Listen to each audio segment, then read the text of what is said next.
আসসালামু আলাইকুম মাই ফলোয়ার্স। আজকে আমার হঠাৎ করেই রাত্রেবেলা ভাতের মধ্যে কেন জানি ভর্তা দিয়ে খেতে ইচ্ছে করলো। তো মনে হচ্ছে গিয়া আমি টাটকা টাটকা রাতের বাজার মানে হচ্ছে আমার ভেজিটেবল গার্ডেন থেকে তুলে আনলাম।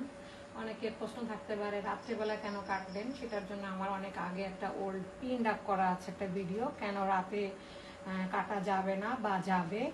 এইটার উপরে যারা যারা জানতে চান তারা আমার ইয়ার 1 নাম্বার যে পিঞ্চ ভিডিও যেটা করা সেটা দেখে নিন, তাহলে উত্তরটা জেনে যাবেন। সেখানে দেওয়া আছে পিন ভিডিও নাম্বার 1।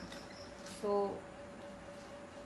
আজকে কিছু ঢেঁড়স তুলেছি, সেই ঢেঁড়সগুলো দিয়ে কালকে ভর্তা খাবো। জানি না ভর্তা খেতে ইচ্ছা করতেছে।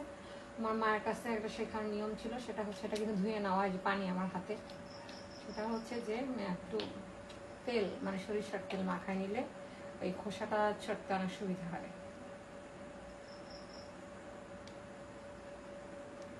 তো খোসা ছিলতে খুবই সুবিধা হয়। আমি বেগুনটা অনেক আগেই এই সাইজ ছিল, ইচ্ছা করে পাকাচ্ছিলাম গাছের মধ্যে। মানে হচ্ছে এই কালার ডার্ক গ্রিন মানে হচ্ছে বেগুন পাকানোর। সো গাইস, দিয়ে দিলাম আমার বেগুন পড়তে থাকুক। বেগুন পড়া শেষ হলে ভর্তা করার সময় আবার চলে আসবো আমরা। ছেলার সময় একটু অংশ দেখাবো না কীভাবে আমি, যেগুন সবাই পড়ায়, বাট গ্যাসের চুলাও যে বেগুন সুন্দরভাবে পড়ানো যায় আমি দেখাবো না। সো আপাতত বেগুন পড়তে থাকুক। We will back again. Till then wait for some time. So guys, ফেরত আসলাম। বেগুনটা কীভাবে আপনারা গ্যাসের চুলায় উল্টে পাল্টায় নেবেন সেটা দেখানোর জন্য। আমার কোনো দরকার নাই কাঠখড়ি চুলার মধ্যে যে পোড়াপড়ি ভাজাভাজি করার।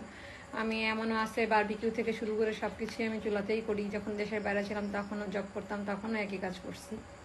সো এটা কীভাবে ভালোভাবে পুড়বে সেটা আমি দেখাবো। আপাতত স্টপ করি। ইন দ্য মিন টাইম এটা দেখিয়ে ফেলি। আমার গতকালকে আমি প্রতিদিন রাত্রেবেলা মানে রেখে দিই একটা সমপরিমাণ অ্যামাউন্টের, এই অ্যামাউন্টের মরিচ এবং হচ্ছে কাঁচামরিচ একসাথে মিক্স আপ করে আমি ফ্রিজে একটা কাভার দিয়ে ঢেকে রাখি, কারণ যেন ফ্রিজের মধ্যে পেঁয়াজের গন্ধ না ছড়া এবং পেঁয়াজটাও যেন নষ্ট না হয়ে যায়। সো আমি একটু ডিপ যে সেটা ফ্রস্টিং হয় সেই দিকে আগায় দিই যেন পেঁয়াজটা নষ্ট না হয়।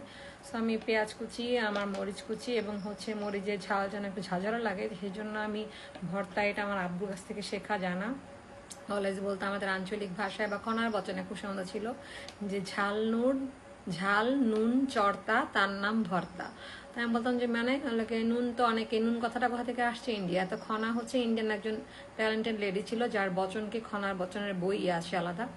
তো সেই চর্তা মানে হচ্ছে চরম লেভেলে যে উঠবে তার নাম ভর্তা। তো ভর্তায় লবণ এবং ঝাল দুটোই সমপরিমাণ।